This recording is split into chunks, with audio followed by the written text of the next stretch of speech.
Opiniones compartidas, indignación por un lado, asentimiento por otro cuando veían a Maite y escuchaban lo que decían las otras compañeras.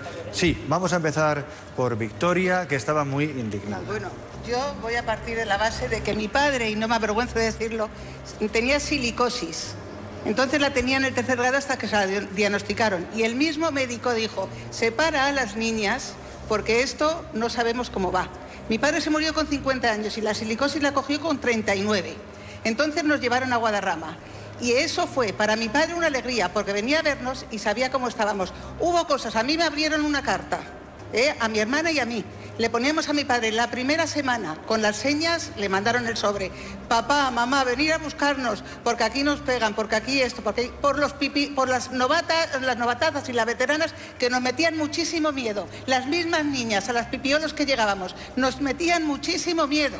Ellas. Entonces nosotros le escribimos la carta a mi padre y le mandaron la carta, el sobre sin la carta.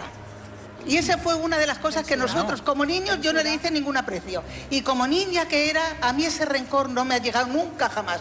Ni porque me dieran una torta, ni porque me hicieran comer la comida, que a mí no me la han hecho, no está en mi mente. Pero Victoria, eso. lo de la torta, no tengo ¿le dieron una torta? No me la dieron. Oye, sí, una vez que no me quería comer la papilla, me dijo, te la vas a tener que comer, y me dio en el cogote, claro que me dio una torta. O sea, claro, y otra vez me caí, porque yo misma tiré la papilla de por la mañana, que eso estamos de acuerdo, que era malísima, por lo menos no nos gustaba los primeros 15 días. O es mentira que nos gustaba toda la papilla.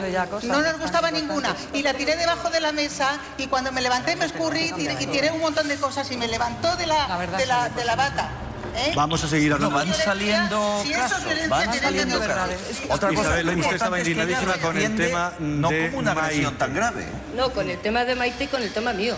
Sí. Yo he estado en el 67, 3 meses, sola, con 9 años, recién cumplidos. En el 68 con una hermana de 5 años y con otra de 10 que hizo 11 allí en el preventorio. Tampoco soy de Guadarrama. Hoy vivo porque me encanta el pueblo y volví. Pero he estado 27 años y yo soy de un pueblo de Valladolid. Y a mis hermanas, como a mí, nunca nos han puesto la mano. En Gracia, que ha salido, ha sido mi señorita de noche. Y Fernanda, que ha venido conmigo también. Yo digo el nombre y puedo decir apellidos, pero por favor, que ellas también lo digan. Y Maite, perdón, y Maite, la que están poniendo ahí, que no se la ve bien la cara, no es ella. Y Maite lo ha dicho, que va a ir a por todas. Pero Maite, ha habido muchas chicas que lo han reconocido. Incluso ella reconoce abiertamente que ella han ido a su casa y no han sacado, no le han dicho que la estaban grabando. Y de hecho la cara no sale como sale la mía ahora mismo. ¿Por qué no la han invitado? Teo, déjame que cuente que se le ha invitado a este programa y ella, cuando la hemos parado, nos ha dicho, efectivamente soy yo, me habéis localizado finalmente. Quiero preguntarle ahora a Laura García Agustín, ¿por qué estos testimonios tan contradictorios? Y luego, ¿hasta qué punto niñas con 4 años como Micaela pueden recordar tantos detalles de esos malos tratos o supuestos malos tratos? Bueno, en primer lugar, yo creo que cada uno cuenta la historia según la ha vivido y no tienen por qué haber vivido la misma realidad porque además tampoco son los mismos años. Ni siquiera en los mismos años 2 niñas tienen por qué vivir la misma realidad.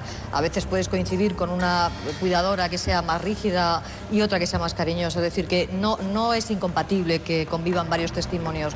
Ahora bien, es verdad que la memoria es selectiva y la memoria emocional más.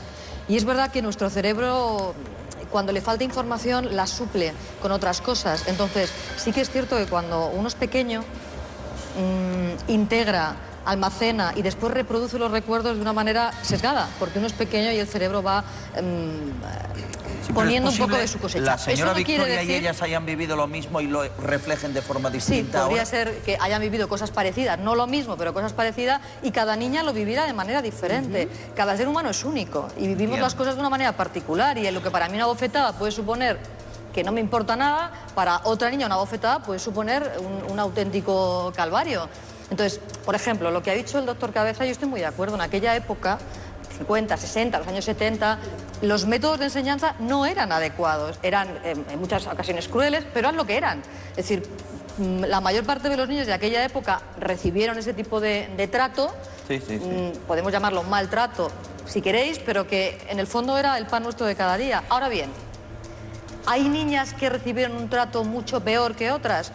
Pues probablemente sí, seguramente sí. Hay niños que caen más simpáticos, niños que caen más antipáticos, pero no es incompatible. ¿Y cuidadoras insisto, más violentas y otras menos? Claramente. Bueno, y con más autocontrol y menos. Rápidamente, porque es que queremos avanzar un poquito hay más. mucho más que presentar. Sí, quería puntualizar que tal vez en ese tipo de, en estos centros concretamente se ejercía lo que ellos llamaban disciplina, que para mí es una violencia más determinada, más porque en mi caso yo estuve en unas colonias de la sección femenina el año anterior donde estuve estupendamente, fue fantástico, y después, justo nada más salir del preventorio, yo fui a un colegio del Tribunal Tutelar de Menores, a la Sagrada Familia, donde estuve un curso mientras mis padres gestionaban su separación, que entonces era más complicado.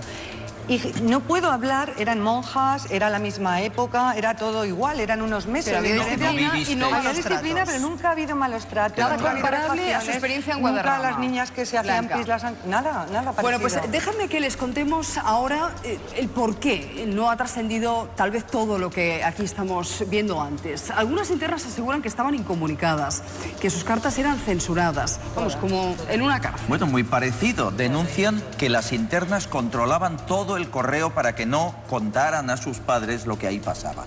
Quiero que vean esta carta. La están viendo.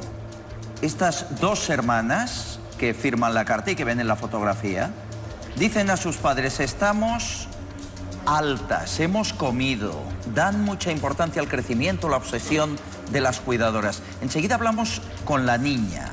Verán esa imagen.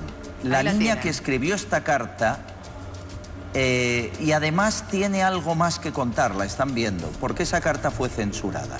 Pero antes de eso, vamos a ver lo que sucedía entre los muros de los preventorios y el porqué de esa censura.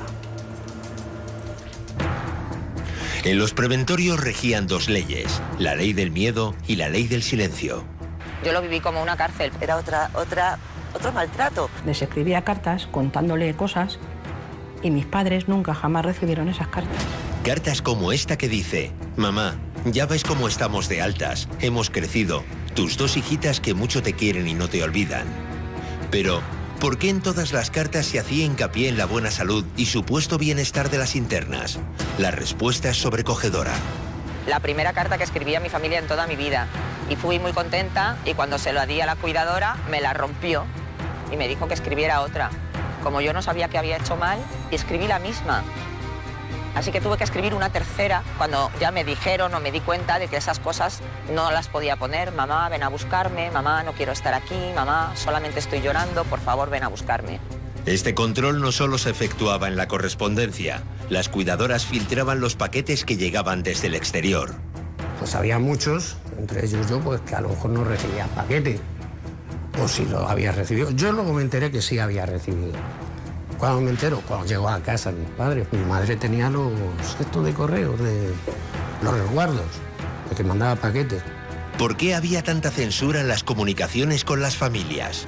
¿Se intentaba esconder lo que pasaba en el interior de los preventorios?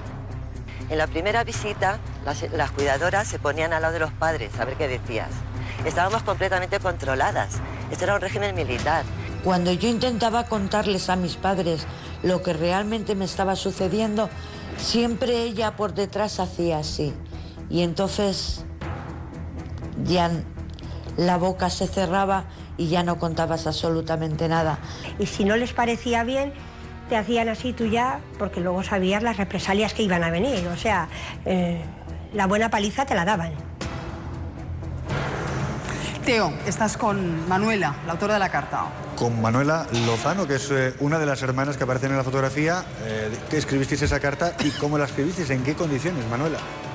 Pues, hombre, no podías escribir todo lo que tú sentías. Ellas te controlaban y tenías que poner cosas bonitas y que nuestros padres sintieran que estábamos cuidadas, que estábamos creciendo, que bueno, que no había ningún problema, que era lo que ellos necesitaban saber. Recalcabais eso, que estabais muy altas, ¿no? Claro, sí, que estábamos altitas, que habíamos crecido, que estábamos más gorditas, que nos daban bien de comer y todo eso. ¿Y tuvisteis tentación en algún momento de escribir otra cosa? Ni se nos ocurría porque teníamos tal miedo que estábamos siempre supervisadas por ellas y vamos, en la vida mandaríamos nosotros una carta por nuestra cuenta, siempre era supervisada. Bueno, Chus Gil también escribió allí una carta y